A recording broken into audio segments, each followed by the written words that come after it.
years ago, I had my Year 7 mathematics class for a music teacher who was away, sick. They had completed their music work, and like so many playful and bored, begged a story. The mystery of Webster's curse was born that period.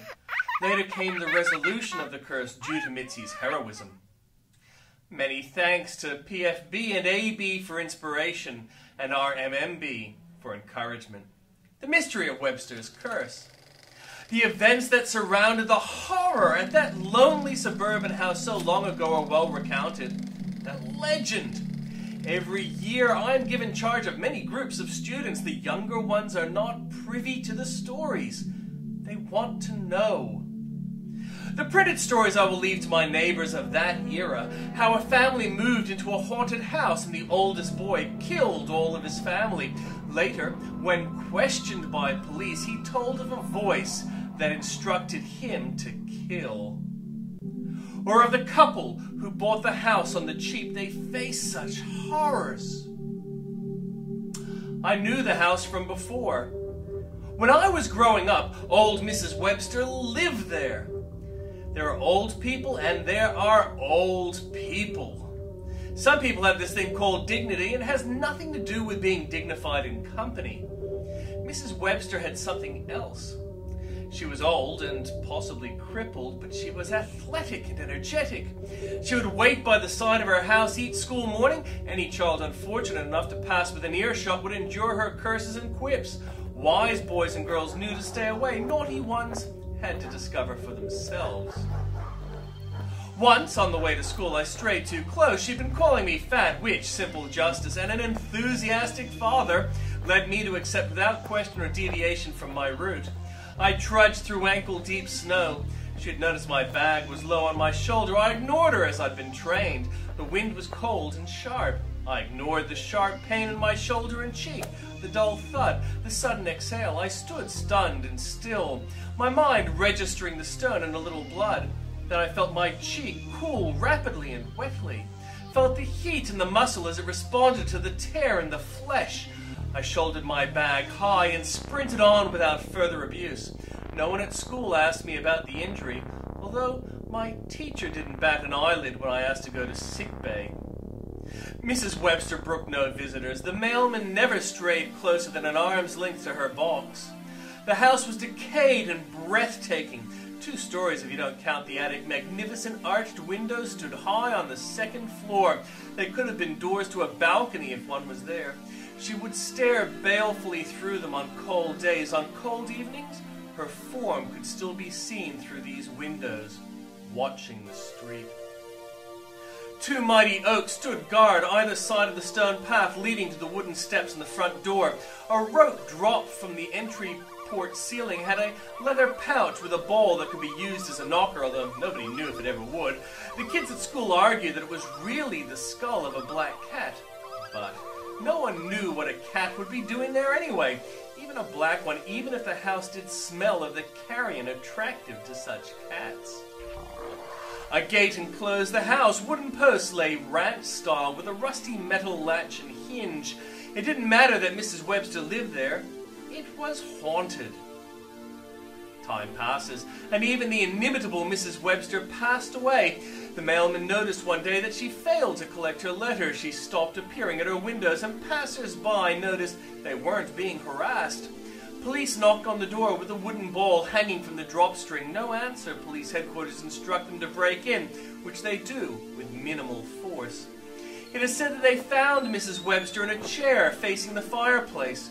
School legend has it that she wore her desk mask as a child on Halloween, dared to visit her place, her face a picture of horror with eyes wide and mouth agape. Some have said that she sometimes can still be seen standing at her window on a cold winter's eve, watching the street.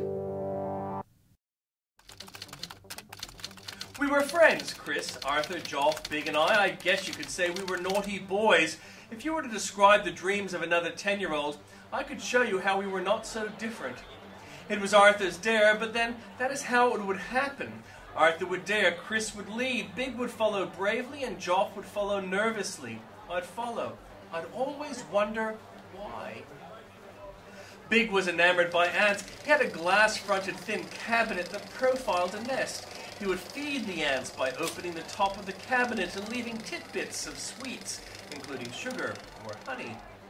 An older boy had seized Big's ants. At his mercy, the ants did what they normally do, hurrying and scurrying and attending to the nest of the queen. The soldiers soon mobilized, but they were helpless. No more tasty tidbits for them. Soon a few were relocated to an established home for daddy long-legged spiders, eventually to be consumed by the spiders. Most were caught and held helpless in webs. The rest were drowned in an acid bath of urine. When Big ran to Chris to tell him about this older bully, Chris had been playing a CD for Arthur. Arthur was attempting to copy the tune on the guitar. Joff was there too. I wanted to show Chris a story I'd read, and I was waiting for a natural break in the flow of this conversation with Arthur. I was dozing while waiting. Chris looked up and visually examined Big, who stood breathless and despairing before him. Arthur stopped strumming. I woke. Chris broke the silence. Good of you to join us. Arthur, what's wrong? I intervened. Chris, Big and I were discussing this story. You might want to see it. Not now, David. Can't you see he's upset? What is it, Big? You're my friends, Big began. I was feeling like Chris would never show an interest in the horror story I'd read. It had a major character called Webster. Big's issue distracted me. I never cared much for the ant farm. My younger sister liked those things. I had to admit, though, that he was really distressed. Joff was repeating everything that Big told Chris to both Chris and Arthur. They were despairing over ever getting revenge on the older boy. I asked aloud, what would Mrs. Webster do? And Arthur called out, that's it! Chris, we could spend the night at Mrs. Webster's house. Then we can really freak that boy out. Great idea, Arthur. Yeah, Arthur, joined in Joff. I wanted to say that I'd thought of it too. Chris gave instructions for us to invite each other over to his place for the evening. He would tell his parents that he was going to Arthur's house. We'd take our sleeping things and meet at Webster's old house. It had never been sold or leased since she had passed away that summer. Now it was high winter. She even had an old fireplace. We could roast marshmallows. The marshmallow image caught my imagination in ways that facing down an older boy didn't. My mum was happy for me to stay at Chris's place. His parents had a holiday place and she wanted access. She made sure I packed everything like a toothbrush. I tried to explain to her that we weren't having that kind of a party, but I didn't want to alert her what her greed had hidden. I also threw in the bag a neat flashlight I used to read under the covers and a mirror I often used to examine myself. Sister helped me by distracting Mum with her helplessness. Mom, she cried, I'm thirsty. We met outside the gate. I was beginning to think that Big would never show at all. But we waited for him as friends do. We were all shivering when he reached the gate. Joff had been staring at the windows, routinely claiming to see something. We kept pointing out the birds of winter that flew among the trees. It hadn't occurred to any of us that birds don't stay around frozen houses in winter. But then we still had some growing up to do. The gate creaked as it opened wide in its disrepair. It had fallen forward slightly, and that made it easier to open, as we didn't have to push back the newly laid trackless snow. It was ankle high. The day's sun had left it crunchy on top, powdered below, so that the crunch of our steps and the creak of the gate announced our presence here to the world and made us jumpy. Chris was first to the door. It was ajar. The lock that had been broken by the police had never been fixed, so the door remained in an almost closed position. Now snow spilled into the entranceway and held the door in place. Arthur dragged his foot through the snow, soaking his ankle.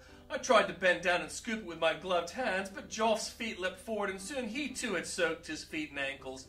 Chris had a bemused expression on his face when he widened the door and stepped inside. I got out my flashlight, but Chris said, "It's light." We went in and were awed by the appearance. Before us were wide steps leading to the upper level. They were thick with dust. A shadowy shape on the top of the steps looked like a ghost. On our right was a dining room. The long table was as Mrs. Webster had left it, with now rotting fruit and places set to a side and one at the head. On our left was a lounge room. Two-person lounges and a single chair faced a fireplace. Ash spread from the fireplace into the room. The poker was lying next to the place, and a small fence protecting the place had been pushed aside. Lighting was provided courtesy of the candles in the dining room. 2 large wax candles were placed towards the middle ends of the table. In the living room were lit kerosene lamps placed along each wall. I said, "I don't like this. I want to go home." "It seems quite strange," echoed Joff. "We stay," said Chris. "We don't want to have our lives run by an older bully boy." I was thinking of saying that we weren't bullies and so correcting his sentence when Arthur said, "I think I heard something upstairs." Arthur was up the steps in a shot. Chris followed. Joff was wondering aloud where Big had gone. "Come on," I said, brandishing my flashlight. The steps were dusty except where my friends had left their prints. At the top was a ghostly image. It was created by the outside lamps on the streets shining through the uncurtained windows. "Look," I called, pointing at the image. It looked for a moment as if it had a mouth that moved. That was an effect created by a bird outside, flying between the window and street lamps. "Wow!" shot back Arthur. He was walking to the far side of the room, which in its time might have been a ballroom. I think our plan, if we were to have had one, might have been to find the bedroom and hunker down for the evening, or take the bedclothes to a fireplace and light some wood. It was a thin, reedy, but loud and inhuman scream that came from the cat that Arthur had stepped on. Chris wanted to know if we heard the noise in the attic. Big and Joff seemed to have left us, I say. Chris and Arthur ignored me as Arthur pulled on the rope that lowered the ladder to the attic. Soon I could hear their voices. "Look, we could place that mannequin in front of the window. It has her clothing. Great idea." I went up the steps to investigate. It was dark. I turned on my flashlight. Chris was staring at the mannequin. It had makeup on its face and wore her clothes. Movement above me came from bats. I'd never believed those old stories of bats and belfries, but now I was witness. I couldn't see Arthur, so I turned to Chris. "Everyone is gone, and I don't like this place." He smiled calmly, beatifically. "Let's go to my home," I said. "You won't have to get into trouble. I can sneak you in without my folks noticing." Chris smiled at me calmly, and then he did something I'd swear I've never seen anyone do. His elbows and knees kind of bent backwards. His shirt buttons popped on the front, and 4 enormous spider legs pulled the fabric aside, exposing an abdomen. All the time he was smiling calmly. Behind me I began to hear laughter. It was coming from the mannequin. It was low and long and cruel, like ha ha ha ha ha ha, not a giggling hee hee hee. The laugh would start small and then crescendo, louder and louder each time. Fear is not just a feeling. Fear is part of the body. Fear causes one to flinch. Its oppression causes thinking to freeze. I stared at the spider that had Chris's face. At first I was dumb, then I began to babble. "Don't hurt me, please. My parents are poor. They need me to get a good education, and I can work in their old age." Chris' spider was in attack range. A spider needs all 8 legs to walk. When it is in attack range, it rears onto its back 6 legs. This exposes the mandibles, which are its teeth. I could see that Chris's rear spinnerets were silking the ladder. Doubting that I was doing the right thing, I leapt forward, avoiding the mandibles and pushing past the legs. I dove headfirst down the ladder, grabbing a rung on the way down. This caused me to swing rather than fall, and my shins collected the entrance to the attic, causing me to let go of the rung and hurtle headfirst to the floor. My shoulder collected a rung and spun my body around so that I landed on my feet. The thin, reedy wail of sound came from the cat, which had softened my fall and now raced towards its hidey hole. My leg was hurt, and I scrambled towards the steps to the front porch past the living and dining rooms, but the door was shut and locked. The dining room had seemed different. I looked in. 4 elderly men with long beards were seated at the dinner places. I recognized one. I'd known Arthur was Japanese. I'd never noticed it, though, because Arthur was one of us. This old man was Japanese, and he was Arthur. Now that I was alerted to this, I looked more closely at the head of the table. It was Chris. Chris was smiling gently and invited me to join them for dinner. I backed away into the living room. Joff man said, "Come join us." It's the only way to free us of the curse. The body of a spider is soft and smooth. I felt this as I stepped back into the living room. 4 spiders were seated in the 5 spaces. They had the faces of Chris, Arthur, Joffre, Big. Big, the old man, said that it was the curse. The only way to remove the curse would be to have dinner with them. My head swam. My legs ached as I walked to the remaining dinner place. A curse. I could free us. I still thought I was one of us. The dinner place was complete. A beautiful fruit bowl with polished and fresh fruit. Various roast meats. I was scared but hungry, but I finished my dinner. The bones by the side of the plate spelt a message afterwards, telling me that the flesh that fell so easily from the bone had been my friends. I felt sick. My friends. I felt sorry for myself. I felt sick. Spiders were gone. I might have felt relief. I felt sick. That might have been the end of things. I would have preferred it if it had been. Instead, I became restless. I wanted to go home. I wanted that I'd never gone to that house. I went to the door. Its lock was broken. The door was now ajar. It swung open easily, the door's skull hanging from the rope, knocking the door with a sharp report. Pausing to look at the space where my friends had so recently moved snow. And as I opened the fence, the worst was to come. I became a spider. Spiders move so quickly. I was at home. The back door was unlocked, and I went upstairs to my room. The upstairs level of our house is a collection of 3 bedrooms and 2 toilets along a small corridor. To get to my bedroom, I had to walk past my sister's. I stopped at her doorway. She was playing, and she had her back to me. She was seated on the ground, one leg outstretched and the other curled into a bundle she could rest her chin on. She was absorbed in putting some of her Cindy fashions on my He-Man action figure. I think that was why I acted as I did, because she was misusing my toy. Spiders only require moisture and protein to live. I had my fill of protein, but felt thirsty. My sister just seemed so juicy. My mandible broke her neck, and I sucked out her blood. I don't think she felt a thing.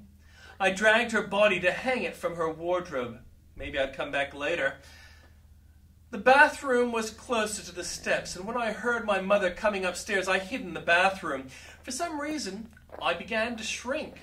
When she saw me, I was the size of a rather large spider, but not a monster anymore. She called out to my dad, even joked about bringing the elephant gun, which we didn't own. Then, because she realized I had not been long in the bathroom, or because of some other reason, she went to check on my sister's room. Dad approached me with a rolled-up newspaper. Before he got his shot in, I heard my mother's screams. I guess she found Sister. I might have been consolable if that were it, if my life had ended with the destruction of my spider self. But there was more to the curse. Although I held my life forfeit for my actions, I didn't die. I slept. I do not know for how long, but it was quite a while. I explored my world. To become a spider, it was necessary to step outside the gate. Inside the gate, I became an old man, just as my friends had become. I tried to warn people about the curse. They ignored me. I yelled at them and cast stones.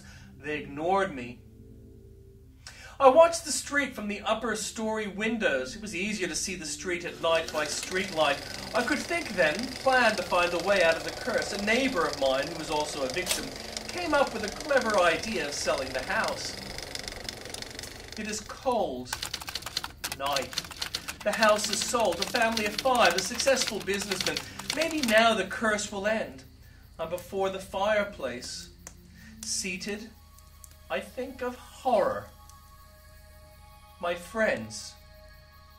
Horror. My sister. Horror. I think of horror. Horror. Horror.